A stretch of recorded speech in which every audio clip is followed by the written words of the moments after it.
इसका विषय वो जो आज तो हमारा जो ऑपरेशन विजय जो है उसके बारे में मैं बात कर रहा हूँ, लेकिन आज का जो है वो कल सुखवीर आपसे बाद में बात करेंगे कि जो हमने मार्च करना है कारगिल विजय मार्च जो है, तो उसके बारे में बातचीत करेंगे, जो कि हमने 25 तारीख को जो प्लान किया हुआ है। तो जो मैं जो आपको बात कर रहा हूँ तकरीबन जो कि आप जानते हैं आज 26 जुलाई को हमारा जो कारगिल विजय दिवस है, तो मैं उसके बारे में आपको बताना चाहता हूँ कि किस ढंग से कारगिल की लड़ाई जो है वो लड़ी गई और उसमें किस ढंग से हमारे भारतीय फ़ौज ने उसके ऊपर काबू पाया और उनको वहाँ से निकाला।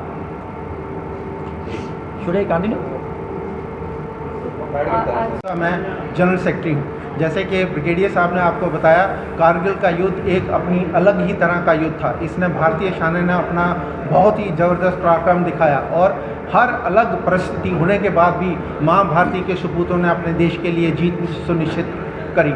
इस युद्ध की मैं उसके बाद आऊँगा आगे का क्या, इस युद्ध की एक मेन विशेषता ये रही कि पाकिस्तान के सैनिक जो कि वहाँ पर मारे गए, पाकिस्तान ने उन अपने सैनिकों को भी वापस लेने के लिए उनके जो मृत शरीर थे उनको भी लेने से मना कर दिया।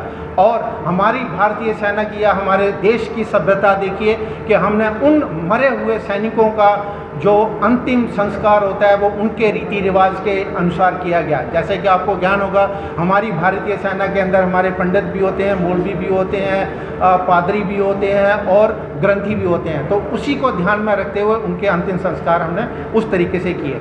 अभी मैं मेन विषय पर आता हूँ। अभी आप लोगों को मालूम है कि कारगिल विजय दिवस के अभी 25 वर्ष पूरे होने वाले हैं।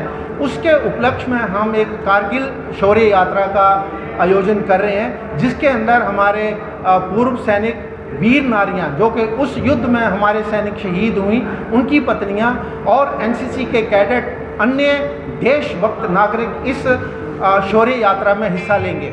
ये शौर्य यात्रा जो जेडीए पार्किंग है ओल्ड बस स्टैंड के पास, वहाँ से शुरू होगी। घुमट से बाएं घूमते हुए विवेकानंद चौक पे जाएगी, वहाँ से बाएं घूम करके रघुनाथ बाज़ार, सिटी चौक, शालीमार, इंदिरा चौक और वापस ये अपना जेडीए पार्किंग में आएगी। मैं आपके माध्यम से जम्मू के सभी देशभक्त नागरिकों को, मैं अंडरलाइन करके बोलता हूँ, देशभक्त नागरिकों को हम निमंत्रण देना चाहते हैं कि वो इस कारगिल शौर्य यात्रा में शामिल हों और जिन शहीदों ने अपने देश के लिए अपना सर्वोच्च बलिदान दिया वो भी उस रैली में शामिल हो करके कम से कम उस भाग्य के भागीदार बने। धन्यवाद।